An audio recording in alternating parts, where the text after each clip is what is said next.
मित्रांनो नमस्कार। या घडीची सर्वात मोठी अपडेट समोर आली आहे। अखेर भाजपच्या दोन मोठ्या नेत्यांचा चेहरा उघड। भारतीय जनता पार्टीच्या केंद्रातील मोठ्या नेत्यांना दाखवलाय घरचा रस्ता। भाजपमध्ये पुढे मोठ्या बंडाची शक्यता। मित्रांनो बघूया नेमकं काय घडलंय। सध्या राम मंदिराच्या विश्वस्त मंडळाने सध्या राम मंदिराचं उद्घाटन करायचं ठरवलं आहे।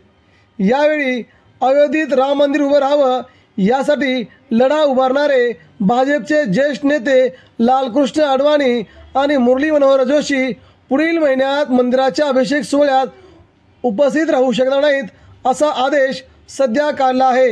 नेमका काय आहे तो आदेश? कृपया सोहळ्याला येऊ नका। राम मंदिरासाठी लढा उभारणाऱ्या अडवाणी MM जोशी यांच्याकडे ट्रस्टने केली आहे मागणी। कारण की आपण या सोहळ्यासाठी येऊ नये असंही या ट्रस्टने म्हटलेलं आहे। त्यांनी त्यांच्या आजाराचं कारण दाखवून त्यांना या कार्यक्रमाला येऊ नये असं म्हटलंय।